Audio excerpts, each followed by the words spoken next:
Okay, well, once again, thank you so much for logging on.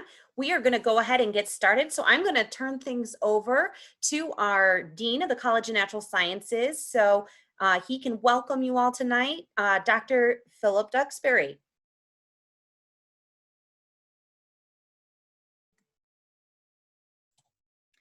Thank you, Heidi, and welcome NatSci Spartans. It is great to welcome you again. We had a nice interaction with some of you at our previous town hall, and we're getting closer to the beginning of class, and it's very exciting to think about the things we can do in the fall.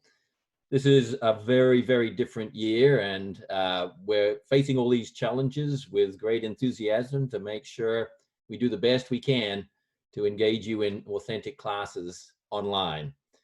And looking at the online world, one of the concerns we have is how we can make sure that we build community with you to help you feel that you're fully engaged with the NatSci experience and with the MSU experience. And so we'll be engaging with you to see if we can help you figure out how you can do all the things you would like to do online, including engaging directly with researchers if you're interested in that, with career development, interacting with your peers. And I would encourage you to think about how to do that. The advisors, of course, are a terrific resource and one of the strongest parts of our college, and you interact with them already. But we want to make sure you also interact with your peers in an effective manner. And if you are interested in career development, we'll work on that too. One of the positives of this rather unusual year is that the world of business and the world of industry and in fact the academic world will be changed by COVID. And so one of the things I'd like you to think about is how to build your skills for an online environment. So the things you're doing here, the beginning of that, and there's a lot of different aspects to it. And one of that is how do you build community? How do you make your life a positive experience? How do you balance work life and entertainment in the online environment? And so those skill sets you should think about building and try to gather methods and tools that might help you as you go forward. So with that, I'd like to say thank you very much for joining us and say thank you to the advisors for being here to participate in this event. Okay, wonderful. Thank you, Dean Duxbury. We are also going to get things kicked off with our Associate Dean for Undergraduate Studies, Dr. Lynn Marie Posey. Welcome. I'm really excited that you're going to be joining the Spartan community this fall. I have to tell you, this is one of my favorite parts of the year when the new freshmen arrive. I have two favorite parts of the year: new freshmen arrive and commencement, when we see students that we met as freshmen successfully complete their degrees. So tonight you're going to have an opportunity to hear from our truly amazing group of academic advisors. They're here to answer questions that you have, and in the long run, they're here to help support your success, and that's both academically and then also in expanding your horizons in extracurricular activities. So I always say that MSU is a huge place, and you can do almost anything you want to do in terms of opportunities, but sometimes it's hard to figure out how to connect with opportunities to explore your passions. And you should think about the academic advisors as one of your best resources for helping you connect with opportunities on the MSU campus. So I will not take up any additional time. I really want to turn the webinar over to our advisors, and I'm sure that as things have changed a lot for everyone this week, that you have lots of questions. So thank you again for coming. Well, thank you, Dr. Posey.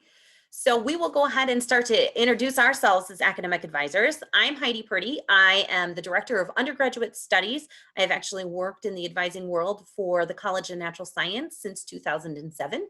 So I am thrilled to be here and be the moderator of this event. So I'm now going to ask my other fellow panelists to introduce themselves, let us know a little bit about what area that you advise, and how long you've been working as an advisor at Michigan State.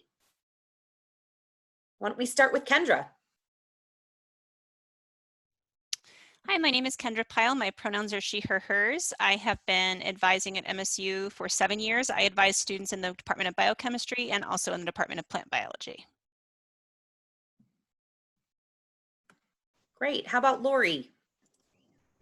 Hi everyone, I'm Lori Seishaw. My pronouns are she, her, hers, and I'm the physiology advisor and I've been at MSU for 7 years. Great. How about Brian? Welcome, Spartans. My name is Brian Chadwick. I advise in the Department of Mathematics, and I've been at Michigan State since 2012 and have a number of different roles, but primarily as an academic advisor to assist math and actuarial science students on their career path. Wonderful. Michaela? Hi everyone, my name is Michaela. I'm a junior here at MSU and I'm a pre-health peer advisor. Wonderful. Danielle? Welcome everyone. My name is Danielle Flores Lopez. I'm the Associate Director of Student Success. I advise biological and physical science secondary education, and I've been at MSU for 13 years. Thanks, Danielle. Kate? Hi everyone, I am an advisor for the human biology major and also for any students across all majors that are interested in careers in human healthcare. I have been at MSU for about 4 years. Fantastic. And certainly not our least, but our last, Marianne. Hi everyone, my name is Marianne Wolfe. I am from the Biomedical Laboratory Diagnostics program. I advise students in the Biomedical Lab Science and Medical Lab Science major. I've been in the advising team since 2012. Okay, fantastic. So as you can see, we have a wide array of advisors and subject areas. If your specific advisor is not here, please don't dismay. We are here to answer questions across the board. So this is where I would invite you, if you have questions, to please open the question and answer or Q&A section and start typing in your questions, because we are anxious to answer not only some of our FAQs that we know that we've had past students ask us many times over, but we also want to know your specific questions about your situation so that we can make sure that you are feeling confident as we go into the fall semester. So I'm going to kick this off with a few of our frequently asked questions, but please go ahead and start entering your questions into the Q&A. So the first question I have that I would like to ask the panel is, how often should a student meet with an advisor? I'm going to start with Michaela. Michaela, as a student, how often would you recommend that your fellow students be meeting with advisors? Yeah, so typically I meet with an advisor at least once a semester, just to make sure that you have everything going on track. I like to make sure I have the correct classes aligned for the next year when it comes to scheduling time, but you can certainly make more than one appointment per semester if you have any questions about anything. They're a really great resource, so you can never make too many appointments with them. Awesome. Anybody else want to chime in? Yeah, I encourage my students to make appointments as much as they need. So often if a student is going through something or they just don't feel like they're on track and they want to get on track, I might meet with them every other week or every week, for a couple months, and then I might not see them for 6 months because they're off and running and they don't need me anymore. So I often tell my students to don't wait until something snowballs. If you're struggling with something or need help with something, get help first, early on.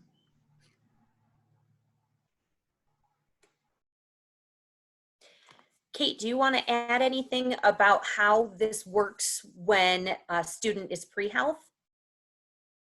How often they should meet with an advisor as a pre-health student.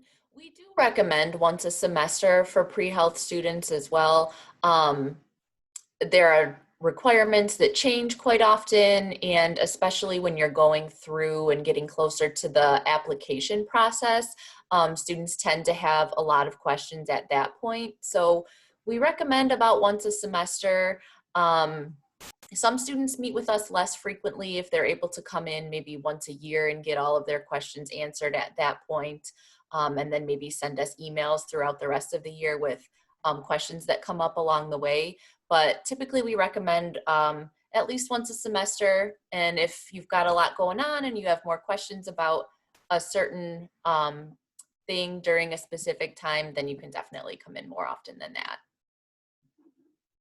Great, thank you to all of you, absolutely. And remember, you may have more than one advisor, so you want to make sure that you are thinking in terms of going to meet with all of your advisors, whether you have an advisor in pre-health, your major, if you're in the honors college, if you have a minor, if you're involved in a special program. We have many programs out there, the Drew Science Scholars, the RISE program, lots of different things that you may be involved in.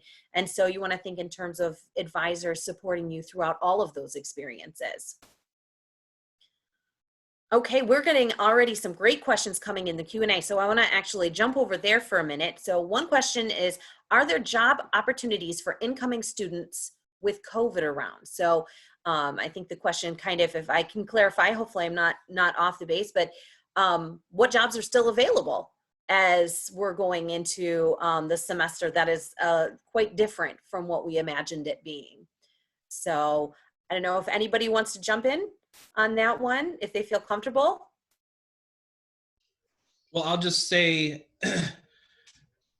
campus jobs will have some limitations as we're going to be a lot online, but there's still going to be some job openings, and certainly a number of the businesses in the East Lansing area will be open. So if you're going to be moving to the campus area for the fall, there's a lot of neighboring businesses that are within walking distance to campus that will have opportunities.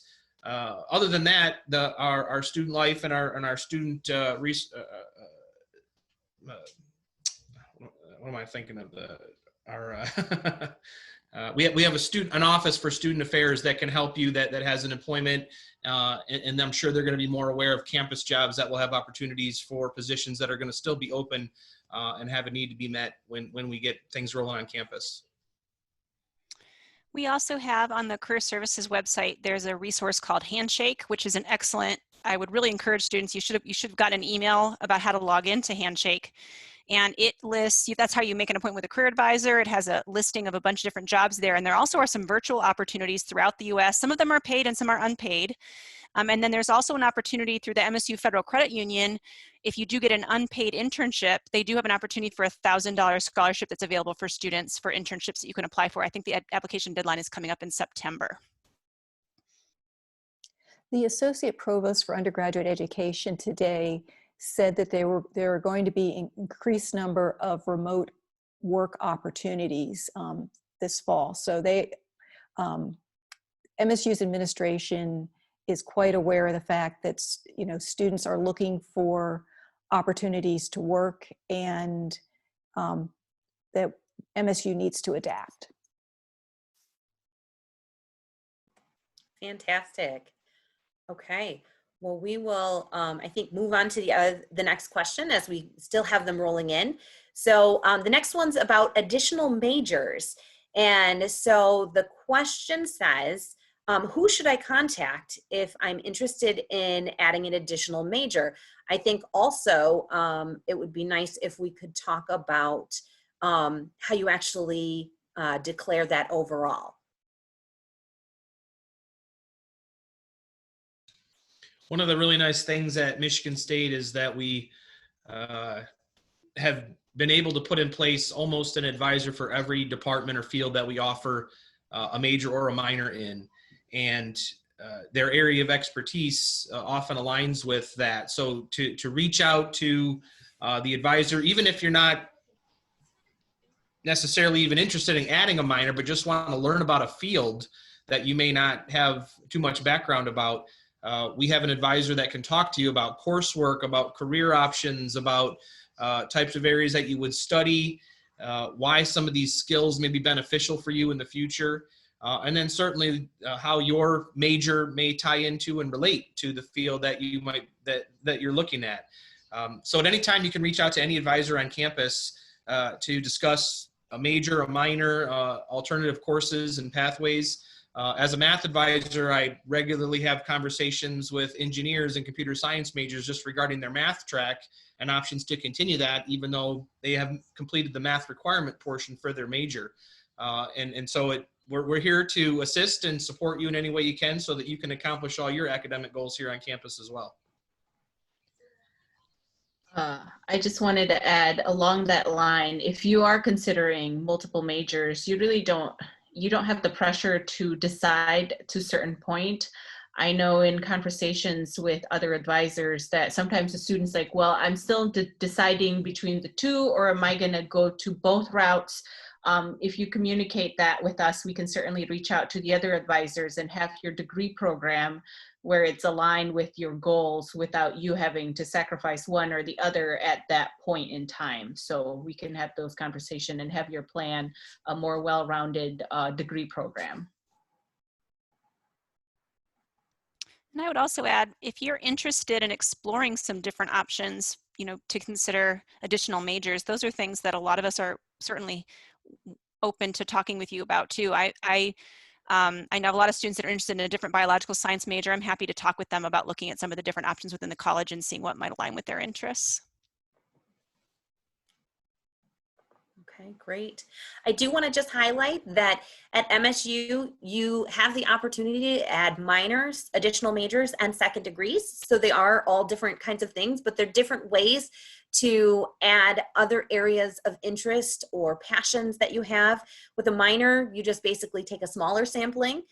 With the additional major, you do follow a major to get a broader knowledge, and a second degree is where you'd actually pursue a second bachelor's degree, taking additional credits to the minimum 120 to total 150. And so you would actually want to go away with 2 degrees, 2 diplomas. So there's lots of different opportunities to make it work exactly the way you want it to. And I think that's a beautiful thing at MSU, because you do get to alter things and really make it fit for you in the way you want it to be. Okay, we have a couple other questions I want to hit on.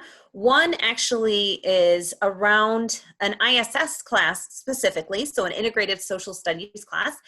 But I think we can take it even more general. This particular one says, my ISS 210 class was recently changed to ISS 215. Will this affect the credits that I need?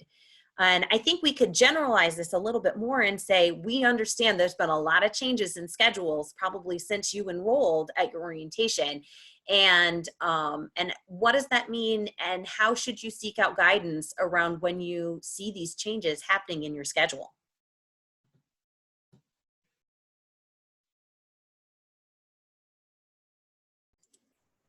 I think you should always be checking your schedule for these changes, especially this year. And you want to make sure that you read all the information. So underneath the section, and when it says the time, or if it says it's online, there's usually a bar of information underneath it. And you always want to read that stuff, because there's some good information in there. It's telling you how the course is going to be offered, if it's going to be synchronous or asynchronous. And then it also might give you some more ideas about the topic of the course. So for a lot of those ISS classes, there's a kind of a broad title to the whole course, and then the section might have a more specific topic. And so you'll want to make sure you read what that topic is, that specific topic is, and make sure that you're still interested in that course. But all the students at MSU will have to take, unless you're an honors college student and doing it in different ways, everyone would have to take a 200 level ISS class. So it could be 210 or 215. They'll both fulfill the same requirement. Okay, great. So we have another question that actually rounds back to the question of multiple majors and the requirements. It says, if you fulfill the requirements for multiple majors, do you have to declare both majors in order to get credit for both? And how do you go about doing that? So we did cover this a little bit. Yes, you do have to officially declare them for them to be processed. Again, we can do that as an additional major, a second degree, whatever best fits what your goals are, and to actually declare that you would do that by going to meet with the advisors in those areas, and they would help facilitate that. We think that this is the best way to really learn more about the subject area before you commit and go all the way to declaring. Okay, let's hit on another one. We've seen a couple of questions around books and whether you should order your books or purchase your books or anything like that before you start classes. So I'd like to hear people's opinions on what you recommend to students around books. I would say that I recommend definitely getting your books before class, just so that you're prepared for any assignments that you would need your book for that might come up right away, and so that you're ready to really get going on that class right away. I don't know if other people have different advice that they typically give or not, or if Michaela, maybe you can talk about that from a student perspective. Yeah, for sure. I actually usually do wait till the class starts. Like that first week period is a really good way. And you can check the syllabus, and oftentimes if the syllabus has like direct assignments from the book, then you're definitely probably going to want to go and purchase that. A lot of times the professor will speak about it in the first week and say what their opinion is on it, or if there's like an online version that's free or something. Those are good reasons to wait. If you do purchase it before, you may want to just like save your receipt or something in case you don't end up using it and want to return it and get your money back. So those are just some of my tips. I'm telling all of our students to email their instructors. This is still a pretty unique semester, and with some students not moving to campus and not even really being able to access the books from our local bookstores, some of these instructors are really just making online ordering available through special things that they have with bookstores or with publishers. So best bet I tell students is email the instructor. If they hopefully will respond to you pretty soon, or at least include that in the introductory email that you'll get when the course is getting ready to start. And then you'll know, and they'll tell you exactly how to get that book too. So it may not be even available at the bookstore. You may be doing an online order for that class anyway. And so I think each course is going to be different and unique of how they handle that. But if you have the advice from your direct instructor for that course, you're surely going to be making the right decision. I just wanted to add, if you go to your schedule of courses and you click on the section, that's where you find most of them if the professor did post them ahead of time. So I know some courses have those information on there where you can certainly then do online ordering or whatever you need to get those textbooks. So many of you may be enrolled in Chemistry 141, which is General Chemistry 1. For that course, the textbook is provided at no cost as a PDF. Wonderful. And I'm just a big fan of textbooks in general, whether it's free or online or you buy a hard copy. You got to start reading your textbooks, because for a lot of my students in particular, they're headed to med school or some other profession that requires some kind of an entrance exam, and there's a whole lot of reading on those exams. And so reading is a skill you got to practice. Like, you have to practice reading psychology and you have to practice reading chemistry in order to do well on those exams. And so yeah, it's a skill that has to be practiced. So I'm a big fan of reading your textbooks. Okay, wonderful. Thank you all. We had another question come up about groups. and getting involved in student groups, especially in this online environment.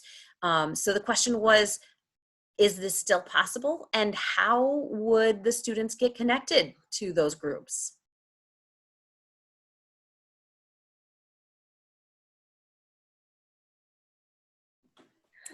I can start us off. So sorry if you were going to say something, Marianne. There's an event that typically happens in person every year that's called Sparticipation, and they are pivoting this event to a virtual format this year. So what it normally is a really big fair where all of the different student organizations come and have tables, and you can walk around and visit the different clubs, see what they're about, sign up to be on their email lists and find out when their meetings are and things like that. And MSU has actually purchased a really cool program that lets you do this in a virtual environment. You'll kind of be able to walk around to the different tables and visit different clubs online. So I would encourage you to keep an eye out for information about Sparticipation. I'm sure you're going to be getting emails and seeing some notifications about it. If you don't, you could always look it up on Student Life's website and find it that way. A lot of our clubs are going to be looking for ways to do things and have their meetings virtually. So there certainly are still ways for you to meet people and get involved this semester. I just wanted to add, most departmental program website has the student association listed somewhere on the website. So that's another way to kind of get to things about, you know, contacting the president or have an actual contact person on there. Excellent. Okay, great. We've had a couple of questions come in about research, how to get involved with research. Is it something you're able to do as a freshman? So let's talk a little bit about research and how students get connected with that. And possibly how will that look in the virtual setting?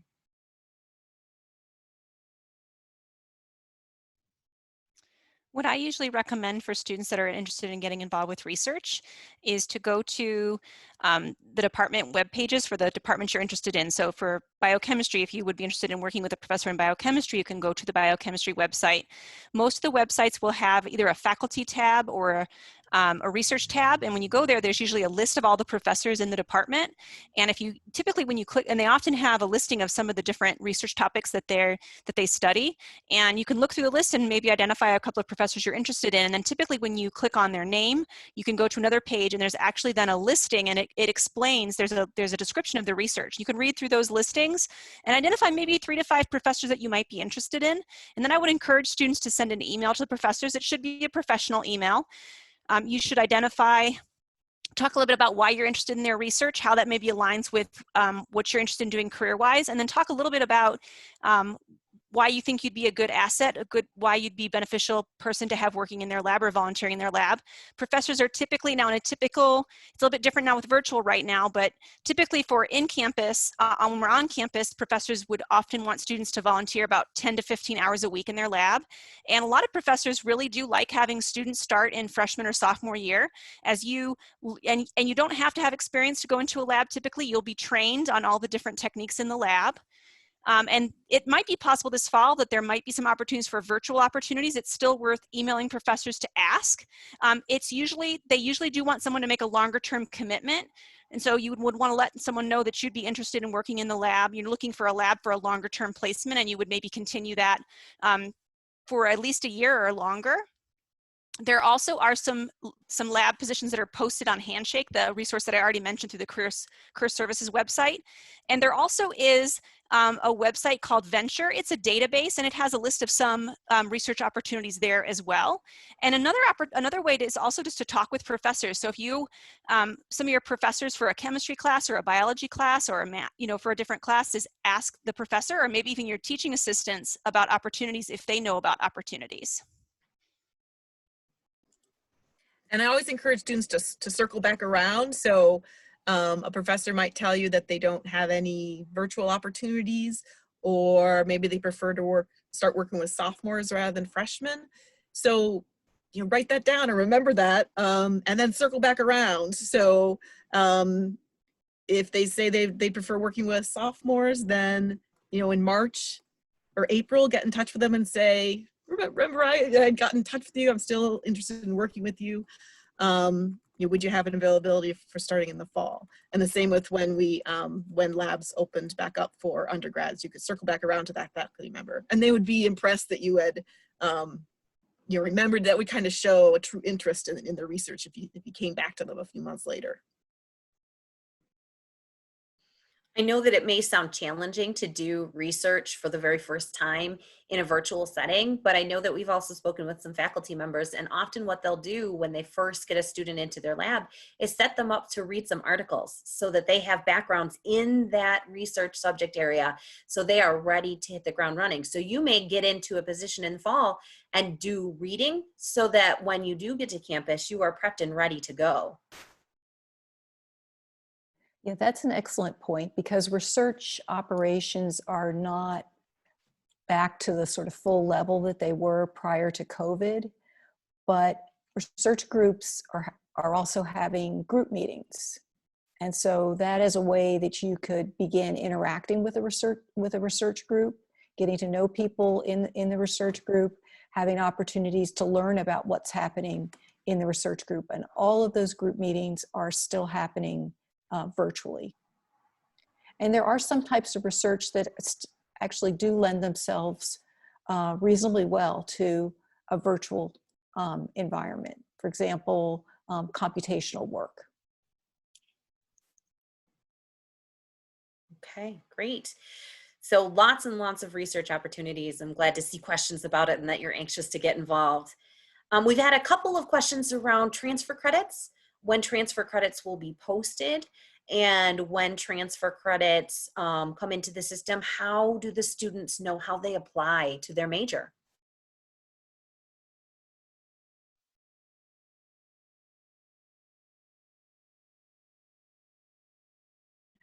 So I'll start us off. So usually when students transfer credit has been posted, you will receive an email from the registrar's office, and usually it's something about you have a message that's confidential and you need to check that, and it will tell you what you have. One way to check that is really if you go to your student info, it will listed the courses that transfers in. And if you're curious of how would that be applied to your degree program, there is a platform called Degree Navigator that you would check that against. This is something you can certainly ask your advisor to kind of, how do you navigate through that system, and certainly work through it that way. There is a check system that the university has that essentially, here's the 20 requirements for this major, and here are the courses that you're taken, and how would that applied? Have you completed those requirements? So that's one of the conversations that you would have with your advisor as well.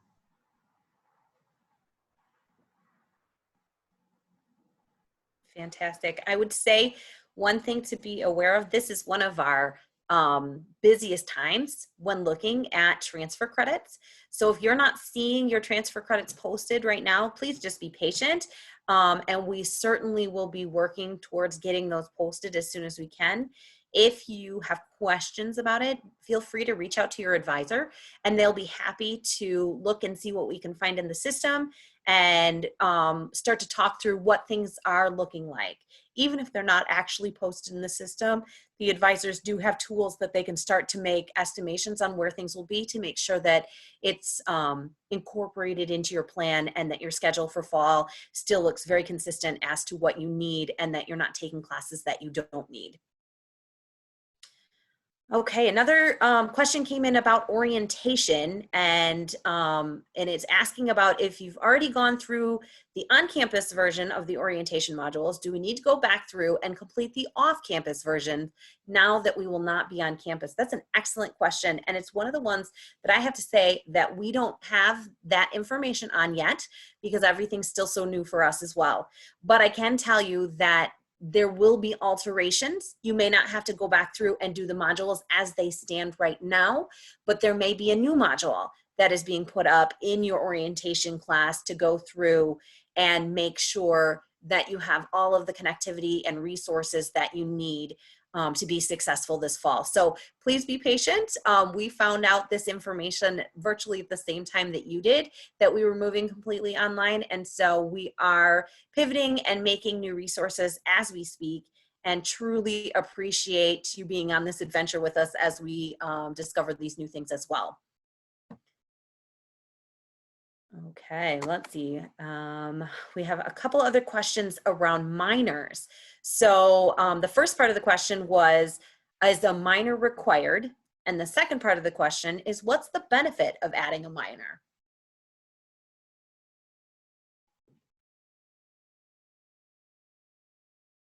Michaela, do you have a minor? I do not. But Okay. I can kind of answer this. For the College of Natural Science, we don't require minors. Correct me if I'm wrong. Nope, that's right. Okay. They're great if you like have a bit of an interest, but you don't want a full second degree. You can also use your minors to fulfill those like elective credits that everyone needs to get to the amount to have your bachelor's degree. I don't have a minor. I just don't. I just take elective classes, which is also another option. But if you're like really interested in something additional to your major, like, oh, I don't know. It can be completely different from your major, or it can align with your major, but there's a lot of different options. And if you're not sure if you want one, you can always meet with an advisor and talk about it, see if it's a good fit for you. I work with the mathematics majors, and math, we have this conversation regularly, as a very broad subject, applies to a lot of different areas. And you can like math and be good at math, but ultimately math is used to apply to a field of work. So the benefit of a minor gives you a specific area to apply your math skills to. And this is not just for math. You can really kind of pick it as even physics or chemistry or computer science. You know, the different majors that we have a data science major in our college, and this major is fantastic in terms of modeling and programming skills, but in terms of the field that you actually want to use that in, a minor can really supplement that. So you might minor in economics and apply, you know, your data analysis skills towards the economic sector. You might minor in computer science and you'd be able to use more of programming skills to do software development or database securities or things along those lines. As a math major, you might minor in actuarial science and learn a background in the insurance industry. And so the idea of a minor, one of the benefits is it can give you a real focus of another area in which to apply the skills that you've focused on for your major. That's not always the case, but it definitely aligns for different areas. And one other thing I'll say is there are certain minors that are very high skill sets no matter what area you go into. For example, computer science and programming is a strong background to have no matter what field you go into, especially since so many things are happening online now due to COVID. Companies are looking for, industry, graduate programs, they're all looking for people that have some programming background and skills, so that you know the essence of, you know, programming and coding and what some of these their internal softwares of businesses are using. That can supplement things that you would go into the health field, things that you can go into a company or doing research in different areas as such. So these are just strengths of why you might do a minor. Certainly if you have time to do it within your graduation timeline, your academic advisor, we're more than happy to work with you on planning out what a 4-year degree plan would look like, so that you can fit it in, balance your credit load, and make sure obviously that you're willing to see that all the way through. I just wanted to add, you know, in terms of, you know, you're getting a degree from Michigan State University, you're kind of starting to build your career. Having a minor, you get to meet other students in other sectors that you can then build that network of people that when they're graduating, you know somebody who knows X, Y, and Z, right? That could be your future network when you have a career or in whatever fields you're studying. So in terms of building your support system, and also who do you know in certain industry that would be an advantage for you. And certainly talk with your advisor to make sure that it will fit with your degree program. You can still graduate on time, and also fits with your interests, right? You know, at the end of the day, when there is 5 candidates for positions, one of the things that employer asks is, you know, what do you do for fun? What sets you apart? What are you passionate about? And that could be the you know, distinguishing factor when you complete your degree at Michigan State. Okay, absolutely. Thank you all. Okay, so I would encourage everyone, again, if you have questions, go ahead and put them in the Q&A. We've got some available space. I do have a couple on my frequently asked questions, though I'm kind of anxious to ask. For one, we keep saying, oh, go ask an advisor, go ask an advisor, talk to your advisor. How do they find out who their advisor is? How do they get a hold of an advisor?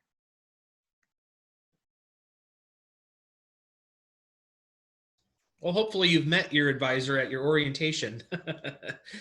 Certainly the new challenge would be if you're changing majors or considering looking to change majors or pursue one of these minors.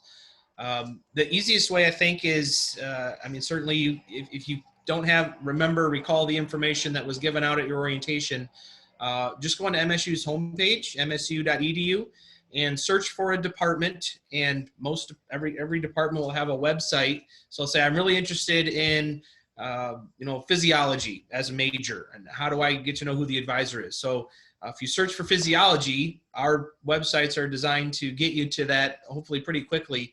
Physiology is in the College of Natural Science, and then when you look up natural science, there's will be a list of all the advisors, and they're sorted by major, and you'll see Lori's name there, and you'll provide her phone number as well as her email address, and you can initiate contact and just reach out and say, I'm really interested in this major. I want to, you know, what kind of questions that you might have, or can we schedule a meeting to talk about if I were to change majors, what this might look like. And so that, I think, is the easiest way to use MSU's homepage. But certainly you can always reach out to the current advisor that you're already working with or already know. And oftentimes we already have a very strong advising community on campus, and we can refer you to someone, even if it's not in the College of Natural Science, for you to initiate contact and be able to start a discussion or have a meeting with an advisor in that area or in that college that you can, it may not be the ultimate person you're going to talk to, but they will know how to get you to the right person so that you can really have some one-on-one assistance for the major that you're pursuing. Awesome. Okay, so another set of questions that we have is around enrollment. So with all of the different changes that have happened, there are some questions around, what if I want to change a class, drop a class, add a class in my fall course semester? How do I best do that? And when should I seek help from my advisor?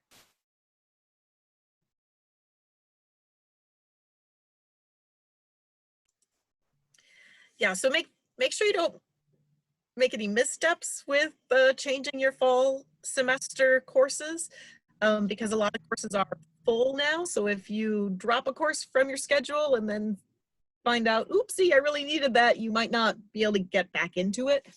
And so I would recommend you reach out to your advisor through an email and just, you know, a quick 2-sentence email and to say what kind of changes you're considering. Maybe you know what you're doing because you already talked about that with your advisor. Like maybe your advisor recommended elective A or B and you'd like to switch between the two. And so you have confidence and you can do that on your own. But I really recommend running that by your advisor so you don't make any mistakes. But you would go about it the same way you did at orientation. You would use Schedule Builder. And but this time, rather than clicking an enroll button, there's also a drop button that you could use to drop a course. You might want to learn about the swap feature as well. So that makes sure that if you are dropping one course and adding another, it makes sure that it doesn't drop you from the first course unless you really did get the seat in the other course. So that's a little bit of a protection button, that swap button. But yeah, run it by your advisor so that you don't make any mistakes that you won't be able to fix very easily. Okay, great, thank you. Another question that came in asking about formats for classes in online classes this fall. So the question is around what kind of formats will professors be utilizing? Will it be something like tonight's webinar where the students are more just watching and can't have their videos on or their mics open for just open chatting? Or what types of formats will the classes take?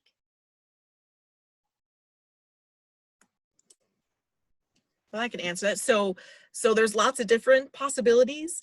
MSU was great in offering a lot of professional development for faculty this summer. And so I took a 1-week kind of intensive course on developing an online course. And it provided tons of information and ideas and resources that I could use after I took that course.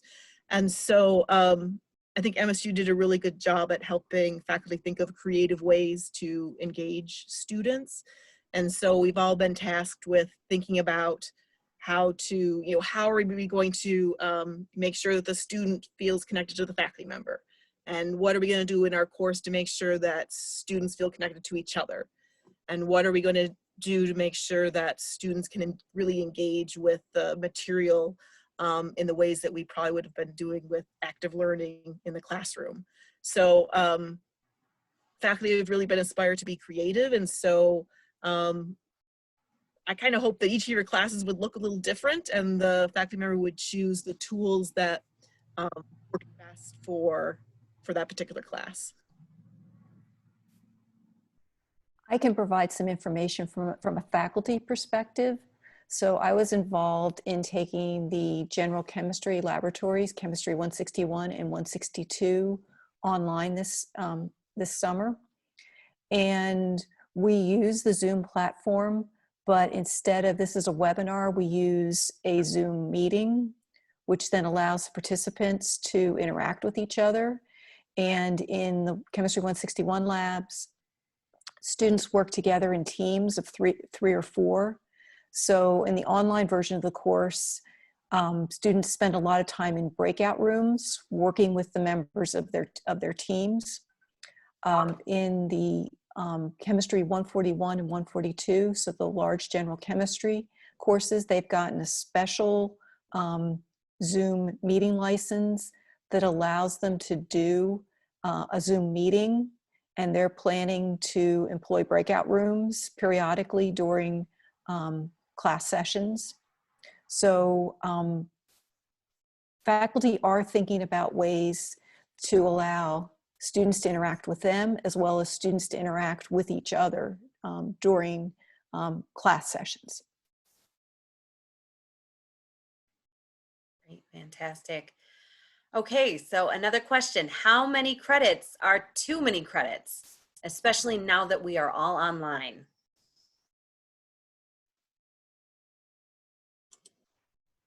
I find with my students, 16 is fine and 17 is too much. There's that magical little line there. So right around 15 credits seems to be perfect. So 14, 15, or 16, depending on how things add up. I think that rule is still going to be true for online education. One difficulty that students might have is that now it's really on them to schedule themselves. Like you have bigger blocks of time where that it's up to you to stay on top of things and stay on track. But the time spent should probably be about the same. So I'm still recommending to my students at 14, 15, or 16 credit hours. Yeah, I would just kind of second what she said. I don't normally recommend that a student go above 16 credits, especially because a lot of the students that I work with are planning to apply to competitive graduate school programs, and it really matters what your grades are.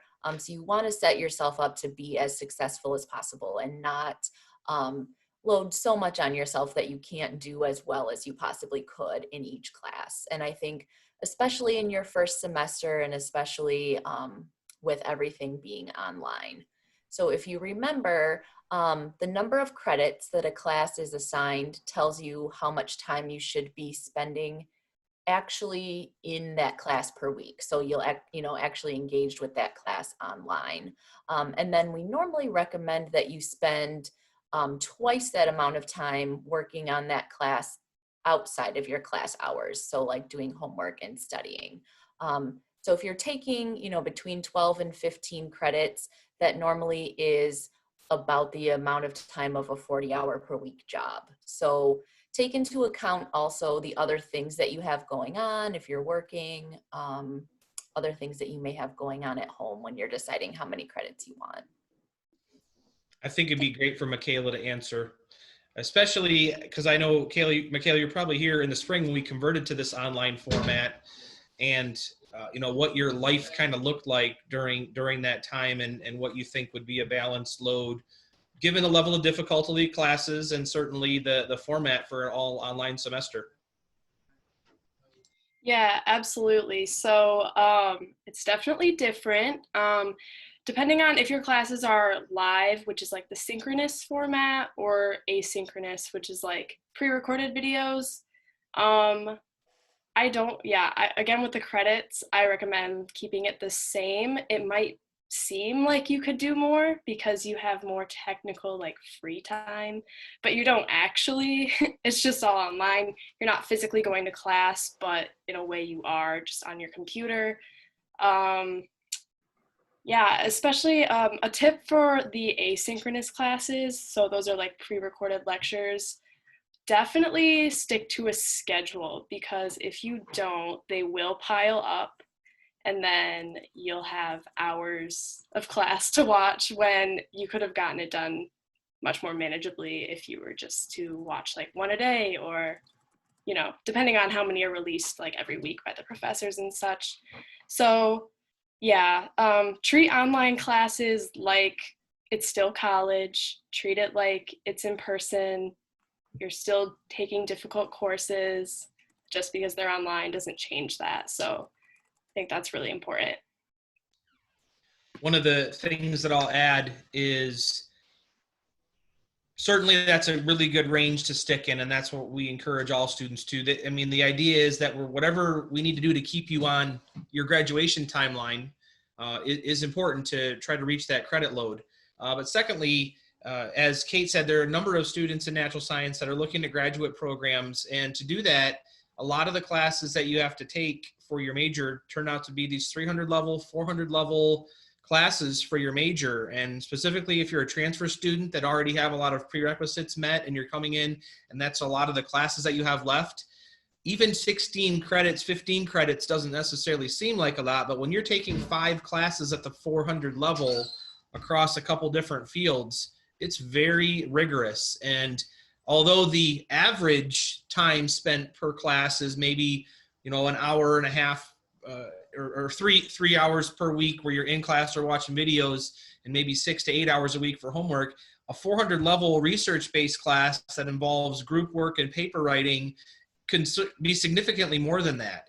And trying to do that amongst a course load that has 3 or 4 of these courses on your schedule, it immensely challenges the time commitment for the week. So many of you, as your freshmen, you're coming in 100 level, 200 level classes. They're certainly a more, I think, reasonable expectation for what the coursework load and time commitment is. But the higher level of courses you're taking, the more time that you're going to need to invest to make sure you're on top of all the material for those more difficult courses.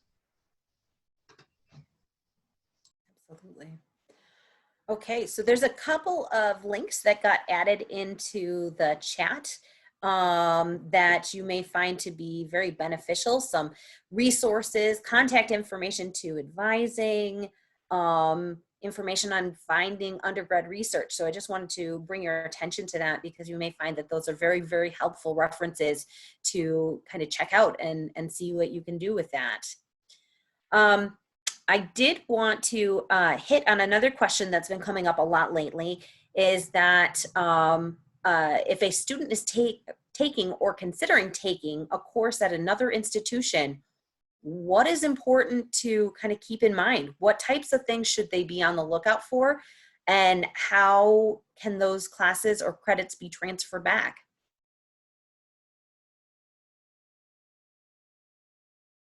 Well, I'll share just briefly the primarily the thing that you want to check with is that that course is transferable to Michigan State University.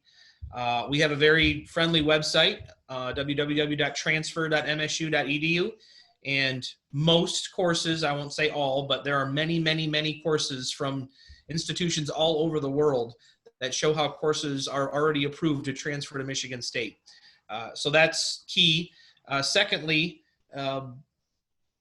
it's around the same question we just addressed in terms of total credit. So if you're already taking 15 credits here at Michigan State and interested in trying to take another, 6 credits or so at another university, again, that's a real time management issue, and you still need to do well in all these classes. One thing that I will encourage and focus is be aware that for a course to transfer to Michigan State, it has to have a minimum grade point from that other university that you take it at, whether it's a community college or a 4-year school or a tech school or whatever. And our minimum transferable grade is either a C, letter grade of a C, or numeric grade of a 2.0. So if you take a class at another university, another place, and you don't reach that grade threshold, it will not transfer back to Michigan State. And in addition to that, if you take a class at another university and get a really strong grade in it, although the class will transfer, the grade doesn't transfer. So it doesn't affect your GPA at Michigan State. So there's goods and bads for this, right? Positives and negatives. The positive is, yes, it can transfer and save you perhaps some time and money by taking classes at another university. However, if you need a course that if there's a course that you would project yourself to do really well in, and you would like that grade to be used and counted in your Michigan State GPA, you must take it at Michigan State for that to happen. Transferable grades, transferable courses don't bring the grade along with them. Some students are interested in taking classes at community colleges, and one thing to keep in mind is that once you reach 56 credits at MSU, you no longer can transfer in credits from a 2-year university, a community college. You still can transfer in credits from a 4-year university.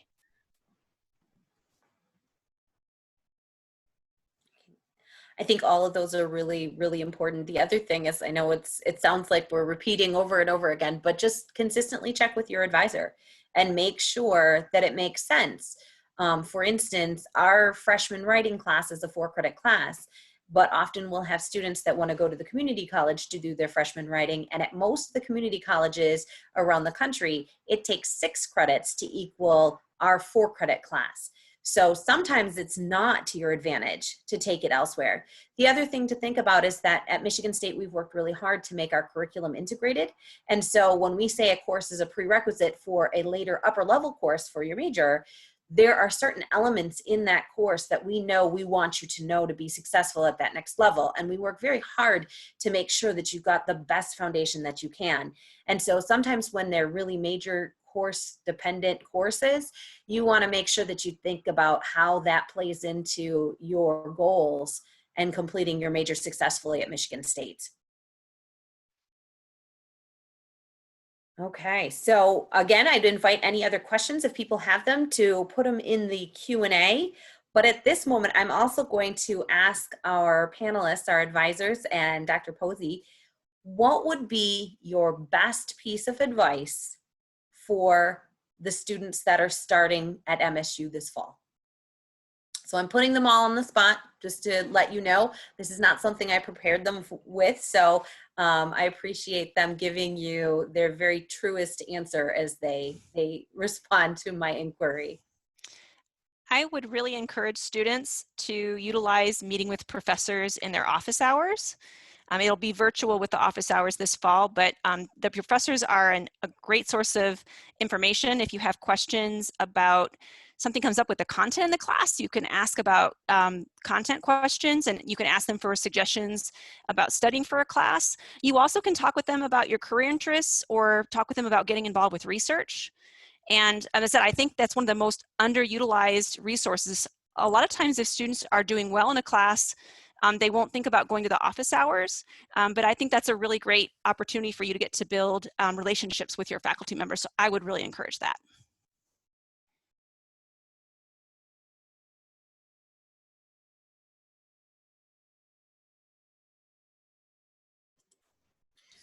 I will, this will sound kind of funny, but I'm going to tell you to keep a positive outlook.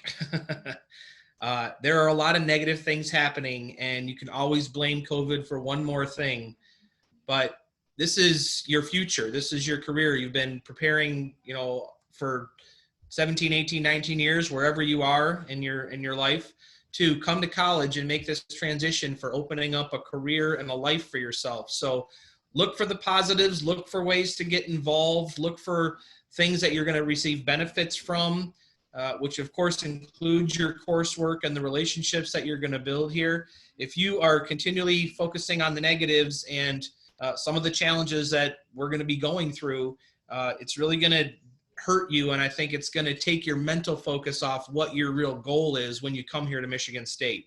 So just encourage you to be positive and continue to focus on the good things that are happening during these times.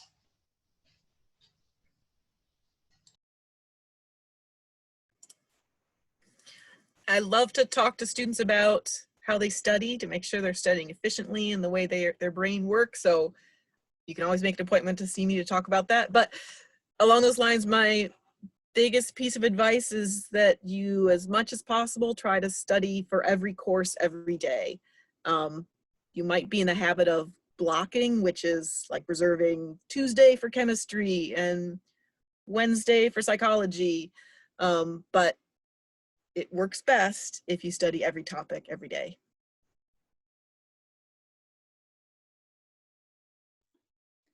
I have kind of just a like boring practical tip, but I think this is important. Mine would just be read your email. With everything being online, it's more important than ever. I mean, I would always say it's important to check your MSU email, but so much is going to be coming through that way. And we know that things can get kind of confusing, and everybody at MSU is trying their best to communicate with you and give you all of the information that you need. So when you see emails and messages come through from your professors or from your advisors, please read them.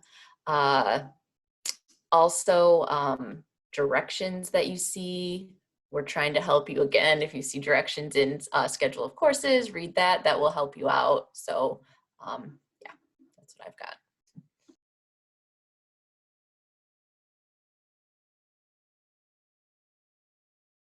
Michaela, you got to share something. Okay, from a student perspective, this is obviously not what most freshmen pictured their first year of college to be. And again, kind of what others said, you just try to be as positive as possible about it. This isn't going to last forever. You will have other years at college. So just try to start off strong as you possibly can. Take your classes seriously. Doing really well in your first semester sets you up for success for the rest of your 4 or 5 years here. And even though everything's online, MSU is doing a lot to try to make sure that there's still resources and stuff. So just try to take advantage of it and have a positive mindset. Try not to be super negative, because as someone else said, if you go into it with a negative mindset, you're not going to have fun. It's just never a good idea. So yeah, I know it's different, but just try to get as much out of it as possible. I would say that make sure that you take the time to ask any questions, no matter how big or small. Something as simple as, if you're not sure what to call your advisor, your professor. For me, you can call me Danielle. Some people want to be addressed in different ways, right? So any question, no matter how big or small, go ahead and be brave enough to ask. Additionally, make sure that you take care of yourself. time management is going to be key, and make sure you schedule something in for yourself to take those breaks, whether it's to have a coffee or, you know, get a pizza or have a good conversation with somebody. We have to physically distance, but we don't have to necessarily socially distance. You know, we can still communicate online or you know, if we're 6 feet apart, some people are doing that in their yard space or outside. So just remember to schedule those things in for yourself to take care of yourself. It could be a nap. It could be painting your nails, different things, exercising. So that's very important for your health as well. I just wanted to add, MSU is a big place, and I came in as an undergraduate a long time ago as an international student, and you could make it small by knowing who's in your class, right? You know, especially now with Zoom and all the technology that's available, you know, making new friends is going to be different, but that doesn't mean you can't make new friends. I know a lot of my connections today, till this day, are some of those first few friends that I met during some of my classes. So when you have friends in the class, then you can certainly build connections and start studying together and have common time management where you're not feeling the only person studying, right? And if you have questions, you can bounce off ideas. So I think it's important to think about you are part of a bigger community at Michigan State. And I would say that my best tip is stay organized. I always recommend to students they have 3 different calendars. So you should have a weekly calendar that is the same every week, that incorporates all of your class times, setting aside actual times that you will dedicate to each course. If you have work, incorporate your work schedule, any of your virtual clubs, anything like that. Then I recommend you have a planner. I think that's really important to have a planner that you can be writing down assignments, things that are going on, keeping track of things. And then lastly, I like a semester-long calendar. If you can get it all in one sheet, even if you just write down week 1 through week 15, and then write on it what things, especially due dates, exam dates, quizzes you have.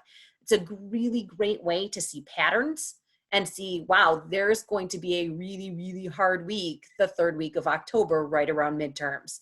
So I think that this is really important. And I would emphasize that this year, if you're at home with your family, it's going to be a very different experience, not only for you, but for them. Your time spent in classes in a virtual setting may be very easy for them to forget that this is important, that this can be your #1 priority. And so if you have those calendars, post them in a place that your support system can see them so that they can start to make adjustments as well as the adjustments that you're making, because we want them to be as supportive as they can be. And if you need that concentrated study time, letting them know when that is will help so that they don't constantly run in, knock on your door, or otherwise interrupt you when you know that that would be better for you to really concentrate and buckle down on what you're working on for classes. So every way that you can possibly keep yourself organized and help other people in your life to support you in the best way possible, I think is going to be very, very positive. So there's been a lot of really fantastic advice, and I will agree completely with what Kendra said, that faculty office hours are underutilized. I can't tell you how many times I've had office hours and nobody's come. So, I mean, faculty look forward to talking to students during office hours. My piece of advice would be to be open to new experiences. You may be coming to MSU thinking that you are headed in a particular career path, and be open to discovering new passions and interests. One of the great advantages of coming to a place like MSU is just the number of different academic opportunities that, you know, for areas of study that are open. There, you know, there may be a career path that you had no idea existed. until, you know, you maybe took an elective and discovered something that really has gotten you excited, you know, really has get you excited, and you may find that that causes you to change your career path. I'll speak from personal experience. When I started as an undergraduate, I thought I was bound for medical school. And I had the opportunity to do undergraduate research and discovered that that was something that excited me a whole lot more. You know, once I had that experience that I just didn't even know it existed when I started as a freshman. And so I ultimately ended up going to graduate school to earn a PhD in chemistry.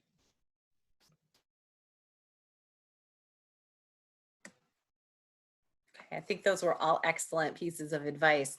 So we are starting to wind down in our webinar this evening. If you have final questions, please go ahead and put them in the Q&A. I was lacking in mentioning that, thank you very much, Danielle, has been very, very busy answering each question, actually in writing, as well as the ones that we have answered verbally on the screen. So you can certainly reference back to those. I also wanted to let you know that we have been recording this, and we will share back out this recording, as well as some of the Q&A. We will actually be putting that together in a cleaner format so that you can go ahead and reference back to some of this great information. We'll send that email out probably sometime next week to all of our undergraduate incoming students, so you'll have access to all this great information again. So I'm not seeing any questions popping up right away, so I will open it back up to the panelists to see if they've got any parting information they want to share with our students before we bring this to a close. Just wanted to share that we have all been in this together. It's a common saying, but you must realize that as we are advisors on campus, this is our career paths, and we've dedicated our careers and our skill sets to be able to help students in our community, in the MSU community, and future Spartan graduates. We are very much going to miss all the interactions that we're going to have, and we need you to reach out to us to be able to assist and support and help you reach your own goals. So as much as possible, it's not just us, but with your peer mentors, or with seeking out other advisors for questions on majors, or reaching out to student groups or different club involvements that you can still be with in virtual communities. The Spartan campus is very much open for your participation, and we are eager to work with you as you come here this fall. You'll have to just be pretty bold with yourself to initiate a lot of contact so that we can help you. And like Michaela said, very soon we're expecting students to come back to campus, and when you already have a network of people and resources that you've worked with, you'll be able to see it will become your home, so that we can support you in your academic goals as well as your long-term career goals.